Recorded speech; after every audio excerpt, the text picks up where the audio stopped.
नमस्कार साथियों, स्वागत है आप सभी का हमारे निर्मल क्लासेस यूट्यूब चैनल पर। और आज आपके लिए अगला जो चैप्टर होगा राजस्थान भूगोल का, वो है राजस्थान में कृषि। तो इस राजस्थान में कृषि जो टॉपिक है साथियों, ये हमारा ज्योग्राफी में भी है और मेंस की तैयारी करने वाले जितने भी विद्यार्थी हैं उनके लिए ये चैप्टर सामाजिक विज्ञान जो विद्यालय विषय है उसमें भी है। तो ये चैप्टर एक साथ दो जगह आपको पढ़ने को मिलेगा और सेम चैप्टर है। तो राजस्थान की प्रमुख फसलों के बारे में हम इसके बारे में वर्णन करेंगे कि राजस्थान में कौन कौन सी तरह की कृषि की जाती है, स्थानांतर कृषि, झूमिंग कृषि जो भी है, चिमाता कृषि, इन सब के बारे में विश्लेषण आज की वीडियो में हम करने वाले हैं। तो चलेगा, आप लोग चैनल को सब्सक्राइब कर लें। जितने भी विद्यार्थी रीट की तैयारी कर रहे हैं ना, उससे अच्छा गोल्डन समय आपके लिए कभी नहीं मिलेगा। और ये फ्री स्टडी मटेरियल आपको दिया जा रहा है, केवल आपसे 21 रुपये का चार्ज दिया जाएगा वैलिडिटी का, जो एप्लीकेशन का चार्ज है केवल आपको, बाकी का कोर्स का कोई प्राइस नहीं है। और खुराना स्टडी ऑफिशियल ऐप पर मिल जाएगा, प्ले स्टोर से डाउनलोड कर लें। चलेगा, आज की इस वीडियो में जितने विद्यार्थी देख रहे हैं एक बार वीडियो को लाइक करके और शेयर करके अपने चैप्टर को स्टार्ट करते हैं। चैप्टर हमारा चल ही रहा है राजस्थान की प्रमुख फसलें या कृषि के बारे में। आज हम मेंस वालों के लिए बात करेंगे और ये सब एनसीईआरटी किताबें मैंने इसमें शामिल की है। सबसे पहले हम बात करते हैं यहाँ पर राजस्थान की फसलें या कृषि के बारे में। तो राजस्थान की जो अर्थव्यवस्था है साथियों, वो हमारी किस पर आधारित है? कृषि पर आधारित है। और राज्य की लगभग 64% जनसंख्या कृषि व पशुपालन से अपनी जीविका उपार्जन करती है, मतलब अपनी आजीविका चलाती है। कितनी प्रतिशत? 64% जनसंख्या राजस्थान की। राजस्थान की कृषि किस पर आधारित है? मानसून पर आधारित होने के कारण इसलिए राजस्थान की कृषि को मानसून का जुआ कहते हैं। क्या कहते हैं इसको? मानसून का जुआ कहते हैं। कई बार एग्जाम में पूछा गया प्रश्न है कि भाई मानसून का जुआ किसे कहते हैं? राजस्थान की कृषि को कहते हैं। आइसोपॉम एक योजना चलाई गई थी जिसमें तिलहन, दलहन और ज्वार इस कृषि से संबंधित है, आइसोपॉम। लेकिन इसको सन 2004 में इसमें जैतून को भी शामिल कर लिया गया था और इसका नाम बदल गया था ऑयल पॉम। देखो, ये योजना है, बहुत इंपॉर्टेंट योजना है आइसोपॉम योजना।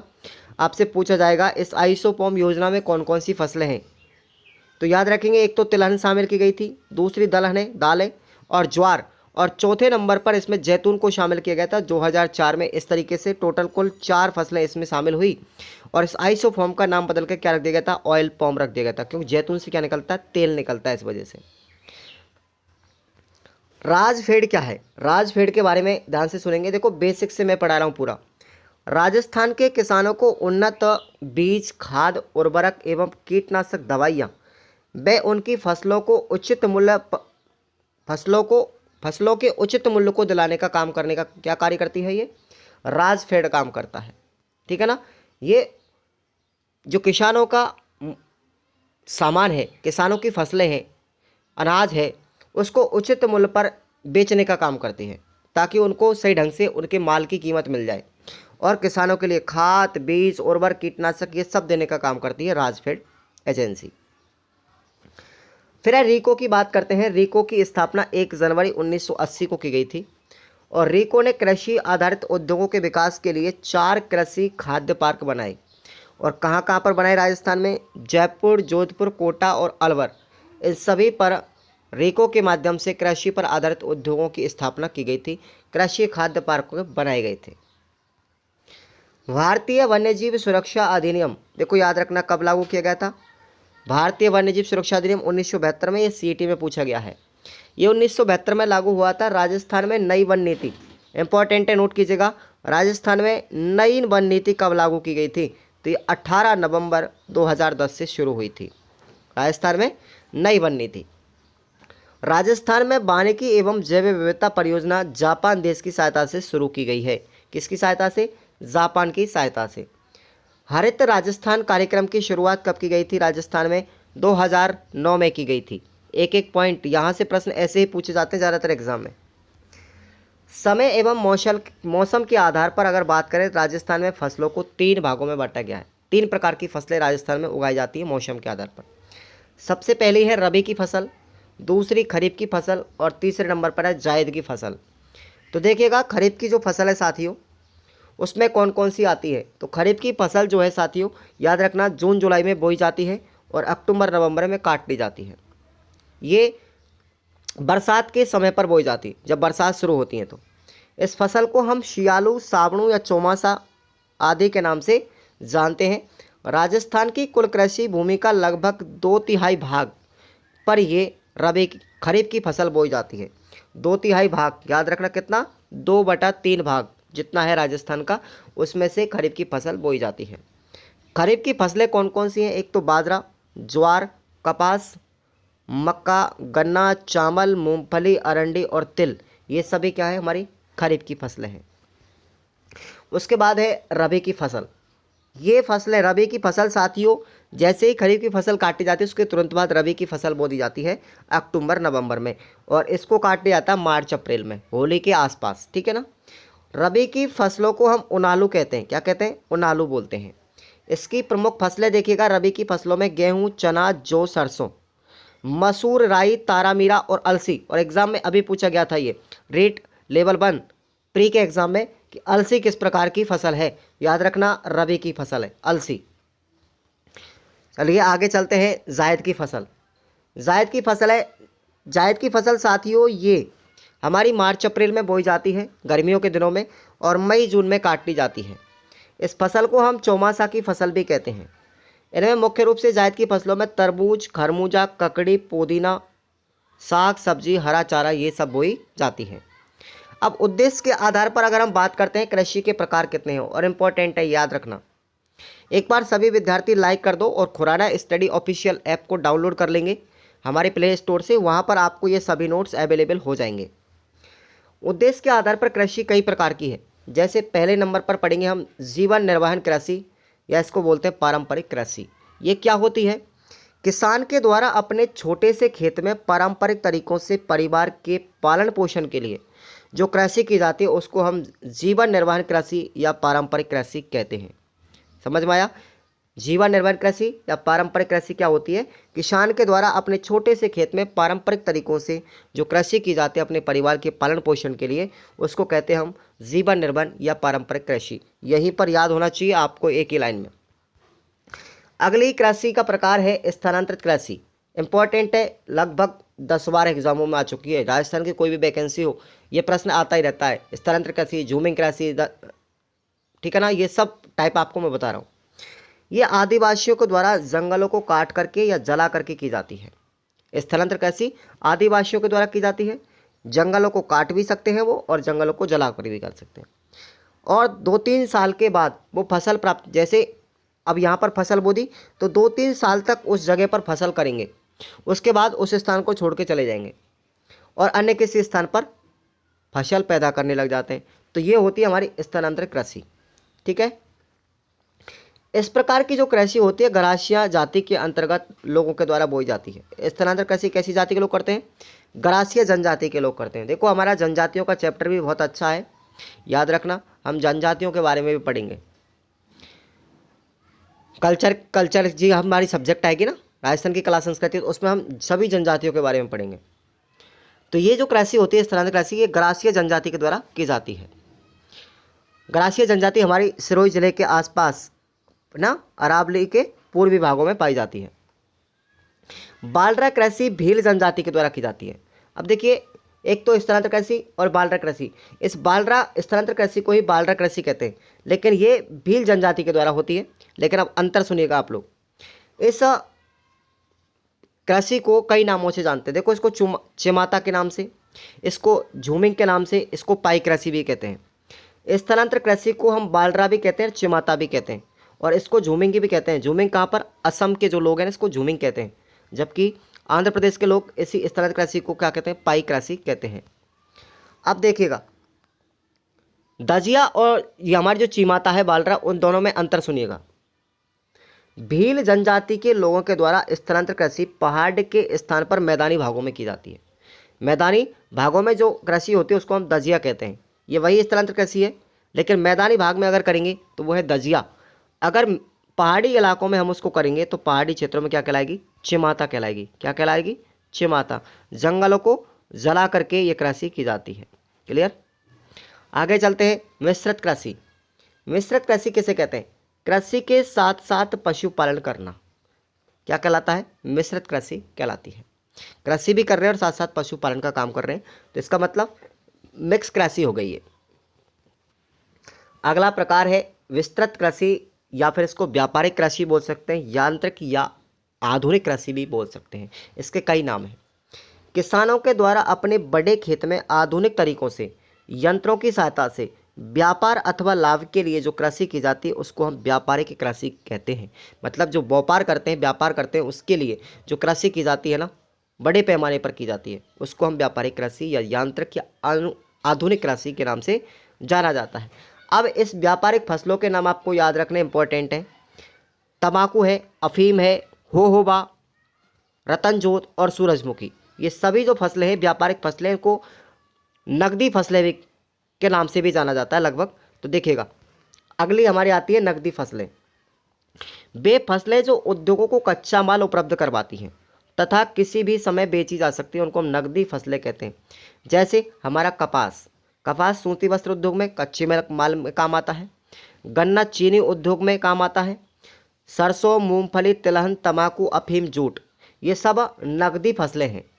तो देखिएगा, तंबाकू, अफीम, ये सारी के सारी नकदी भी हैं और हमारी व्यापारिक फसलें भी। भाई व्यापारिक किसको कहते हैं? जो बेचने के काम आती है। नकदी फसलें क्या हैं? जो बेच करके काम पैसे में काम आती हैं, उसको नकदी फसलें कहते हैं। ठीक है ना, ज़्यादा अंतर नहीं है। अगली कृषि का प्रकार है समोच्च कृषि। तो समस्त जो कृषि का कार्य पहाड़ी ढाल के विपरीत करना क्या कहलाता है? समोच्च कृषि। जैसे हमारे पहाड़ी इलाके हैं इस तरीके से, तो इन पहाड़ी इलाकों पे स्टेप बना करके, सीढ़ियाँ बना करके जो कृषि की जाती है ना, उसको हम क्या कहते हैं? समोच्च कृषि कहते हैं साथियों। इसमें जितनी भी बागवानी फसलें हैं, जैसे हमारा चाय, आपने सुना होगा आसाम में चाय होती है ना, वो पहाड़ी इलाकों में होती है। ऐसे राजस्थान के अंदर भी चाय की तरह ही खेती की जाती है। अब इनमें कौन कौन सी खेती की जाती है समोच्च कृषि में? देखिएगा, पहाड़ी इलाकों में सरसों भी होती है, बाजरा, ग्वार, मोठ, ईसबगोल, जीरा, धनिया, बूलन आदि के उत्पादन में राजस्थान संपूर्ण देश में पहला स्थान पर रहा है। नोट कर लीजिए इस चीज़ को। हमारे में बाजरा पहले स्थान पर, सरसों में पहले स्थान पर, ये जितनी भी फसलें हैं राजस्थान अभी तक पहले नंबर पर चल रहा है। अब राजस्थान के संदर्भ में कुछ खाद्यान्नों के बारे में हम जानेंगे कि राजस्थान किस क्षेत्र में, किस कृषि में सबसे आगे है। तो देखिएगा, आप लोग कंफ्यूज नहीं होना है, प्रश्न ऐसे ही डीपली घुमा के पूछा जाता है एग्जाम में। अब इधर तो हमारी फसल है, इधर हमारा सर्वाधिक बुवाई, इधर उत्पादन। तो देखिएगा, खाद्यान्न फसलों में क्या क्या चीज़ आती है? खाद्यान्न में आता है एक तो बाजरा और एक आता है गेहूँ, जो खाने योग्य फसल है। सर्वाधिक मात्रा में बोया तो बाजरा जाता है, लेकिन पैदा क्या होता है? गेहूँ होता है। ये आपको याद रख लेना है। हमारे राजस्थान में बोया तो सबसे ज़्यादा बाजरा जाता है खाद्यान्न में, लेकिन उत्पादन किसका होता है? गेहूँ का सर्वाधिक होता है। अगर दलहन की बात करते हैं तो दलहन में मोठ जो है, मोठ फसल सबसे ज़्यादा बोई जाती है, लेकिन उत्पादन क्षमता किसकी ज़्यादा है? चना की है। तिलहन में बात करते हैं तो सरसों जो है हमारी सबसे ज़्यादा क्षेत्रफल पर बोई जाती है, लेकिन उत्पादन क्षमता में सरसों ही पैदा होती है। तो देख लीजिए, सरसों में हमारा राजस्थान पहले नंबर पर है। बोई भी सबसे ज़्यादा जाती है तिलहन में, और पैदा भी सबसे ज़्यादा होती है। इसमें कोई अंतर नहीं आता। अब देखिए, सर्वाधिक उत्पादन में कौन कौन से जिले किस फसल में सबसे अग्रणी है? तो देखिएगा, सर्वाधिक खाद्यान्न उत्पादन जो खाने योग्य फसल है सबसे ज़्यादा, जैसे बाजरा और गेहूं वगैरह होते हैं। अगर खाद्यान्न की बात करते हैं तो खाद्यान्न उत्पादन सबसे ज़्यादा अलवर जिले में होता है। सर्वाधिक दलहन का उत्पादन जयपुर जिले में होता है। सर्वाधिक तिलहन का उत्पादन बारां जिले में होता है। सर्वाधिक हरी सब्जियों का उत्पादन जयपुर में होता है। और सर्वाधिक फलों का उत्पादन गंगानगर में होता है। सबसे ज़्यादा मसालों का उत्पादन बारां जिले में होता है। ये आपको याद रखना। अगर पूछा जाए राजस्थान में सबसे ज़्यादा बुवाई का क्षेत्रफल किस जिले में है, यानी कि ऐसा कौन सा जिला है जिसमें सबसे ज़्यादा क्षेत्रफल पर फसलें बोई जाती हैं, बोने के लिए सबसे ज़्यादा क्षेत्रफल उसके पास है, तो वो है हमारा बाड़मेर जिला। और न्यूनतम बुवाई का क्षेत्रफल किस जिले में है? वो हमारा राजसमंद जिला। तो ये दोनों ही पॉइंट आपको याद रखने हैं। अब बात करते हैं राजस्थान की प्रमुख फसलें। यहाँ से प्रश्न 101% आपको देखने को मिलेगा। कृषि में कौन कौन सी मुख्य फसलें आएंगी, इन सब के बारे में चर्चा करेंगे। देखो, गेहूं, बाजरा, इनके अनुसंधान केंद्र, इनका क्षेत्रफल, कौन कौन से जिलों में बोया जाता है, सबके बारे में यहाँ आपको चर्चा मिलेगी करने को वीडियो में। तो वीडियो को लाइक एक बार जरूर कर दीजिएगा। प्रश्न कैसे पूछा जाएगा वो भी मैं आपको बताऊँगा। सबसे पहले हम बात करते हैं गेहूँ की। तो राजस्थान में सर्वाधिक उत्पादन वाला खाद्यान्न कौन सा है? गेहूँ है। अगर उत्पादन क्षमता की बात करें राजस्थान में खाद्यान्न में तो सबसे ज़्यादा गेहूं का उत्पादन होता है। गेहूं की फसल में रेतुआ, चेपा और करजवा ये जीवाणु लग जाते हैं, जिसको हम रोग के नाम से बोलते हैं। गेहूं का एक रोग होता है, तो ये रोग गेहूं के अंदर पनप जाते हैं, रेतुआ, चेपा और कजरवा। गेहूं के उत्पादन की बात करते तो राजस्थान का 5वां स्थान है, नोट कर लीजिएगा, नोट कीजिएगा। राजस्थान का गेहूं उत्पादन में कौन से स्थान में? 5वां स्थान है। पूरे भारत के अंदर 5वें नंबर पर गेहूं उत्पादन में राजस्थान का स्थान है। लेकिन अगर राजस्थान में बात की जाए कि भाई गेहूं के उत्पादन में राजस्थान का कौन सा जिला पहले नंबर पर है, तो वो आपको याद रखना है गंगानगर। और इसी वजह से इस गंगानगर को अन्न का कटोरा या धान का कटोरा भी कहते हैं। ये आप लोग नोट कर लीजिए अपनी कॉपी में। गेहूं उत्पादन में पहला स्थान गंगानगर का है। राजस्थान का गेहूं उत्पादन में 5वां स्थान है पूरे भारत में, और गंगानगर को अन्न का कटोरा भी कहते हैं। ये तीनों ही लाइन बड़ी इंपॉर्टेंट है, ठीक है ना। चलिए आगे चलते हैं। बाजरा, तो बाजरा के बारे में बात करेंगे। राजस्थान में बाजरा जो है, इस बाजरा की फसल को राजस्थान का गौरव कहा जाता है। राजस्थान का गौरव किस फसल को कहते हैं? बाजरा को कहते हैं। और राजस्थान में सर्वाधिक क्षेत्रफल पर बोई जाने वाली फसल है। नोट कीजिएगा इस पॉइंट को आप सभी विद्यार्थी। सर्वाधिक क्षेत्रफल पर बोई जाने वाली फसल कौन सी है? बाजरा है। और राजस्थान का बाजरा उत्पादन में भी पहला ही स्थान है। याद रखेंगे, एक एक लाइन अब इंपॉर्टेंट है, यहाँ से जो चलेंगी ना, इसके बाद हम जो चीज़ें पढ़ेंगे वो एग्जाम में आपको देखने को मिलेंगी। प्रश्न इसी तरीके से पूछा जाएगा, यहीं से पूछा जाता है, ताकि आप कंफ्यूजन में पड़े रहो, ठीक है ना। तो राजस्थान का गौरव बाजरा को कहते हैं। और राजस्थान में जितनी भी फसलें बोई जाती हैं उन सब में सबसे ज़्यादा क्षेत्रफल पर बोई जाने वाली फसल कौन सी है? बाजरा है। सर्वाधिक क्षेत्रफल पर बोई जाती है, और बाजरा के उत्पादन में राजस्थान का प्रथम स्थान है। अगर बाजरे में बात करें कि सर्वाधिक का बोया गया क्षेत्र, सबसे ज़्यादा बाड़मेर में बोया जाता है। बाड़मेर में सबसे ज़्यादा बोया जाता है, लेकिन सबसे ज़्यादा उत्पादन कहाँ होता है बाजरे का? अलवर डिस्ट्रिक्ट में होता है। कहाँ होता है? अलवर ज़िले में। और नोट कीजिएगा, बाजरा अनुसंधान केंद्र, आपको एक चैप्टर मिलेगा मेंस में, राजस्थान के प्रमुख अनुसंधान केंद्र। प्रश्न यहीं से पूछे जाते हैं ज़्यादातर, अगर फसलों से पूछा जाएगा तो और अनुसंधान केंद्रों को मैं एक साथ पढ़ा दूंगा, लेकिन यहाँ भी आपको याद रखना है। अगर बाजरा अनुसंधान केंद्र आपसे पूछा जाए तो कहाँ पर है? बाड़मेर जिले में, ठीक है ना। आपको 8-10 अनुसंधान केंद्र मिलेंगे इन फसलों में, एक एक को अच्छे से रट लेना। बाजरा अनुसंधान केंद्र बाड़मेर में। अगली फसल है हमारी जौ। जौ के बारे में देखिए, जौ को गरीब का खाद्यान्न कहते हैं भैया, गरीब का खाद्यान्न के नाम से प्रसिद्ध है ये। और इस जौ का उपयोग औषधि और बियर बनाने में किया जाता है। आप सुना होगा बियर, ठीक है ना। जौ उत्पादन में राजस्थान का दूसरा स्थान है, देख लो, नोट करो इसको। जौ उत्पादन में राजस्थान का दूसरा स्थान है। और सर्वाधिक उत्पादन कहाँ होता है जौ का? अगर बात करें तो जौ का सर्वाधिक उत्पादन जयपुर जिले में होता है। कहाँ होता है? जयपुर जिले में। अब बात करते हैं चना। चना जो है दालों का राजा कहलाती है, और चना के उत्पादन में पहला स्थान किसका है? जयपुर का है। तो जयपुर का 2 चीज़ों में पहला स्थान है, एक तो जौ और दूसरा चना, याद रखना है इसका भी। अगली फसल है हमारी मोठ। क्या है? मोठ। इसको दालों की रानी कहते हैं। और मोठ के उत्पादन में पहला स्थान किसका है? बाड़मेर जिले का अग्रणी नाम है, ठीक है ना। मोठ का सबसे ज़्यादा उत्पादन कहाँ होता है? सबसे ज़्यादा उत्पादन है बाड़मेर जिले के अंदर। उसके बाद अगली फसल है हमारी ज्वार। एक बार सभी विद्यार्थी लाइक कर दीजिए। ज्वार को गरीब की रोटी या इसको हम सोरगम के नाम से जानते हैं, इसके अन्य नाम भी आपको याद रखना है ज्वार के। ज्वार उत्पादन में पहला स्थान अजमेर जिले का है। किसका है? अजमेर जिले का। नोट कर लीजिए आप लोग, ज्वार में पहला स्थान अजमेर जिले का है। और अगर आपसे पूछा जाए ज्वार अनुसंधान केंद्र कहाँ पर है, तो ज्वार अनुसंधान केंद्र साथियों बल्लभनगर उदयपुर जिले में। कहाँ पर है? बल्लभनगर उदयपुर जिले में, जहाँ पर बालाथल सभ्यता विकसित हुई थी। आपको याद रखना चाहिए ये चीज़, बल्लभनगर उदयपुर में बालाथल सभ्यता विकसित हुई थी, और वहीं पर यह ज्वार अनुसंधान केंद्र स्थापित किया गया है। अगली फसल है मक्का। मक्का के बारे में सुनिएगा। मक्का मूलतः एक अमेरिकी पौधा है जो अमेरिका से लाया गया था सबसे पहले। मक्का उत्पादन के लाल और लाल पीली मिट्टी उपयुक्त होती है। मक्का के लिए सबसे ज़्यादा कौन सी मिट्टी उपयुक्त है? लाल व लाल पीली मिट्टी। मक्का की हरी पत्तियों में लाइसेज नामक चारा बनाया जाता है।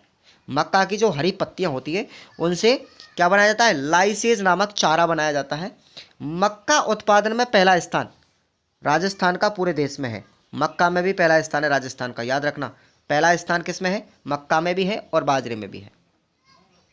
सर्वाधिक मक्का उत्पादन कहाँ होता है? अगर राजस्थान की बात करें, सर्वाधिक मक्का उत्पादन चित्तौड़गढ़ जिले में होता है साथियों। और मक्का अनुसंधान केंद्र याद रखना, मक्का अनुसंधान केंद्र कहाँ पर है? बांसवाड़ा में है। कहाँ पर? बांसवाड़ा जिले में मक्का अनुसंधान केंद्र है, भूलना नहीं है आपको। मक्का की दो किस्में आपको मैं बता रहा हूँ, मक्का की किस्में भी याद रखनी है, माही कंचन और माही धवल। ये किसकी किस्में हैं? ये मक्का की किस्में हैं और 2-3 बार एग्जाम में पूछा भी जा चुका है ये, ठीक है ना। माही कंचन और माही धवल किसकी किस्में हैं? मक्का की। अगली फसल है हमारी चावल। चावल देखिए, चावल को धान भी कहते हैं, चावल को धान भी कहते हैं ना।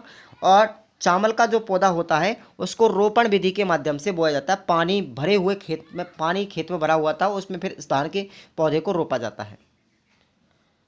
काली दोमट एवं भूरी दोमट मिट्टी सबसे ज़्यादा उपयुक्त होती है चावल के लिए। राजस्थान में सर्वाधिक उत्पादन हनुमानगढ़ जिले में होता है। देखो, अगर धान के मामले में पहला स्थान है तो वो हनुमानगढ़ जिले का है। सबसे ज़्यादा पैदा कहाँ पर होता है? हनुमानगढ़ में।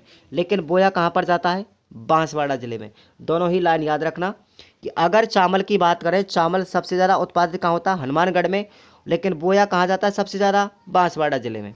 अगर चावल का अनुसंधान केंद्र पूछा जाए, चावल अनुसंधान केंद्र कहाँ पर है? ये भी बांसवाड़ा में है। इसलिए आपको याद रखना है, चावल और मक्का ये दोनों का अनुसंधान केंद्र कहाँ पर है? बांसवाड़ा जिले में। अब चावल की आपको किस्में भी याद रखनी है, एक तो माही है और एक सुगंधा।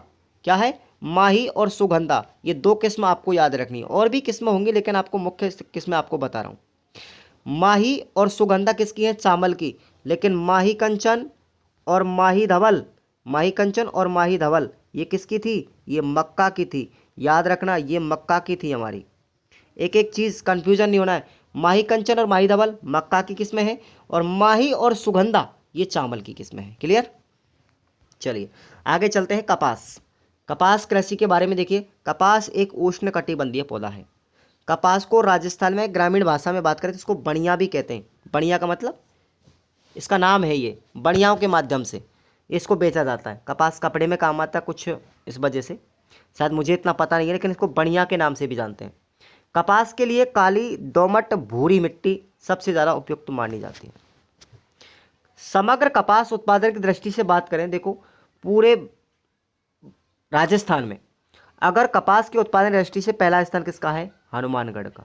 याद रखना, सबसे ज़्यादा कपास कहाँ उत्पादित होता है? हनुमानगढ़ में होता है सबसे ज़्यादा कपास। लेकिन अगर बात की जाए अमेरिकन कपास सबसे ज़्यादा कहाँ होता है, तो साथियों वो गंगानगर जिले में होता है। कहाँ पर? गंगानगर जिले में। ये दोनों ही जिले आपको याद रखने हैं। अमेरिकन कपास के उत्पादन सबसे ज़्यादा कहाँ पर? गंगानगर। और समग्र कपास उत्पादन में कहाँ पर है? हनुमानगढ़ में। अधिक सर्दी होने के कारण कपास में एक कीड़ा भी लग जाता है जिसको बोलते हैं बालबी बिल कीड़ा। क्या बोलते हैं? बालबी बिल कीड़ा लग जाता है। अगली फसल है सरसों। सरसों देखिएगा, रबी की फसलों में बोई जाने वाली प्रमुख तिलहन की फसल क्या है? हमारी सरसों, जिससे तेल निकाला जाता है, तिलहन बोलते हैं। सर्वाधिक उत्पादन में वृद्धि पीली क्रांति के तहत हुई थी। अब आपको क्रांति भी पढ़ाएंगे, राजस्थान में क्रांति कितने तरीके की है। तो जो पीली क्रांति आई थी साथियों, वो सरसों के क्षेत्र में आई थी और इस वजह से, इस पीली क्रांति के कारण सरसों के उत्पादन क्षमता में वृद्धि हुई थी। अगर बात करें पूरे भारत में राजस्थान का सरसों उत्पादन में पहला स्थान है। पहला स्थान है पूरे राजस्थान में, राजस्थान का पूरे भारत में सरसों के उत्पादन के मामले में। अगर राजस्थान में बात की जाए कि भाई राजस्थान में कौन सा जिला पहले स्थान पर है जो सरसों का उत्पादन करता है, तो वो है हमारा टोंक जिला। कौन सा है? टोंक जिला। राजस्थान में सरसों उत्पादन अधिक होने के कारण राजस्थान को सरसों का प्रदेश भी कहते हैं। सबसे ज़्यादा सरसों उत्पादित होने के कारण सरसों का प्रदेश भी राजस्थान को कहा जाता है। अगली फसल है हमारी गन्ना।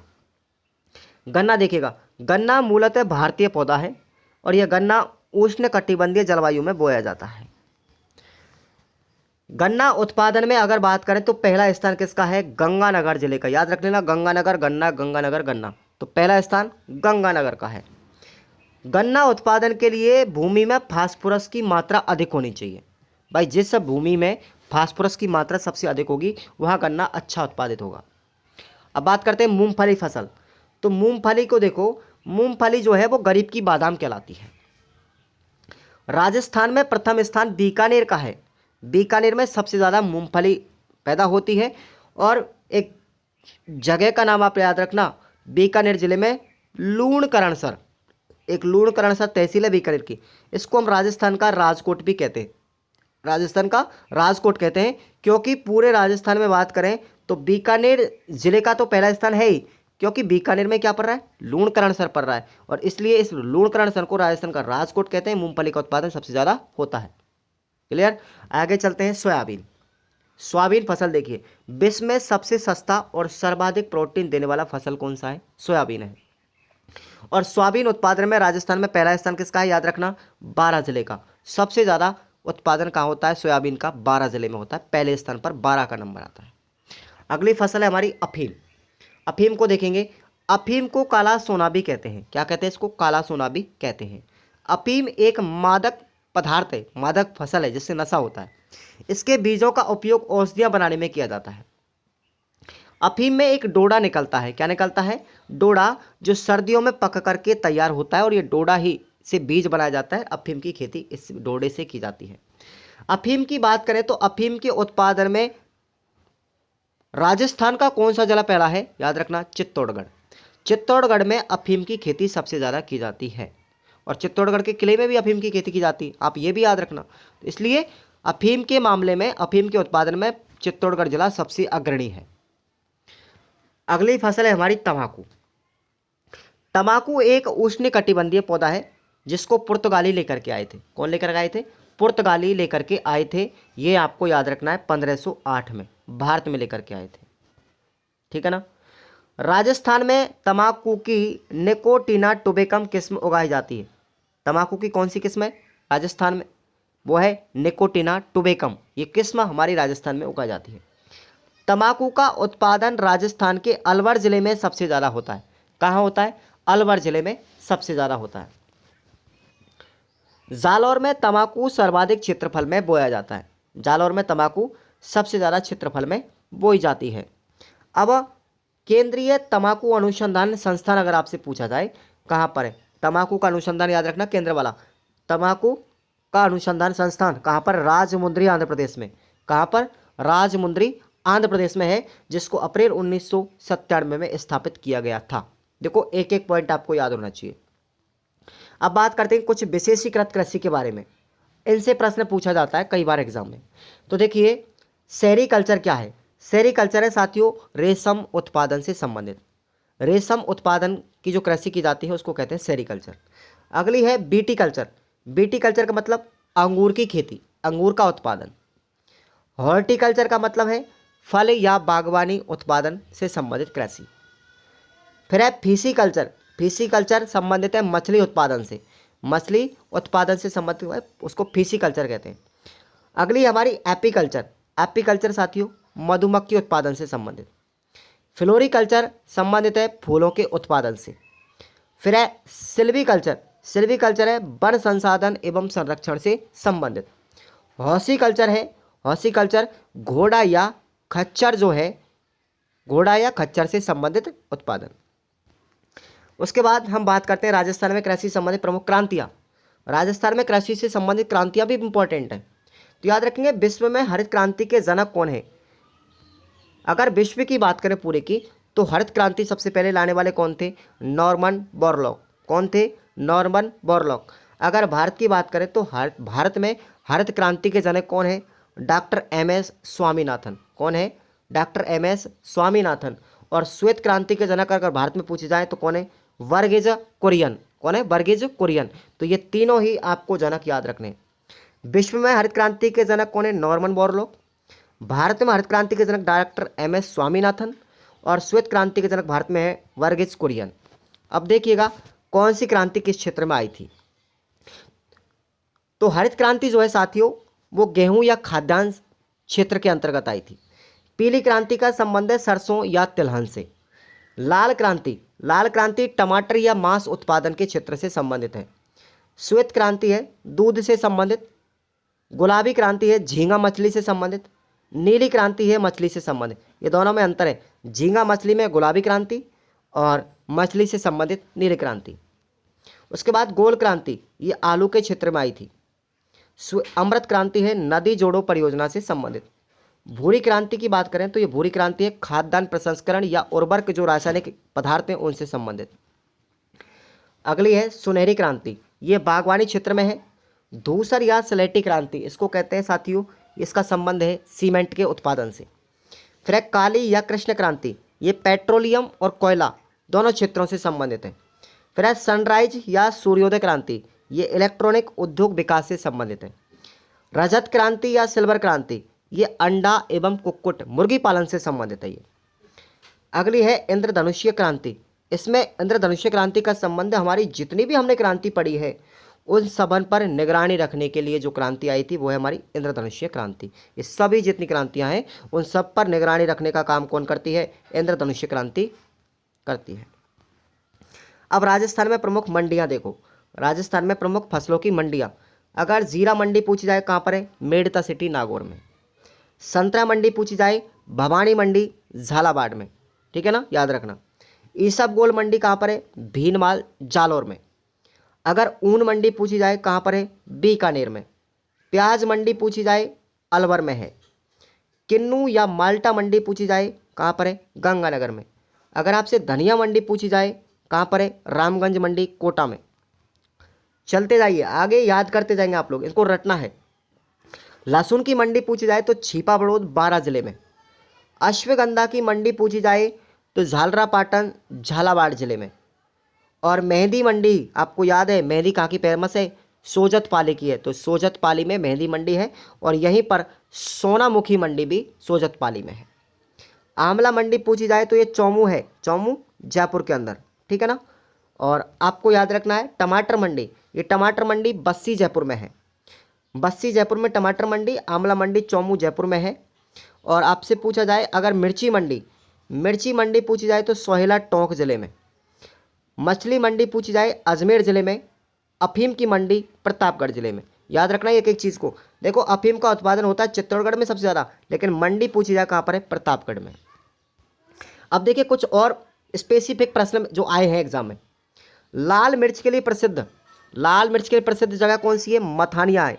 मथानिया कहाँ पर है? जोधपुर जिले में। लाल मिर्च के लिए प्रसिद्ध है, याद रखना।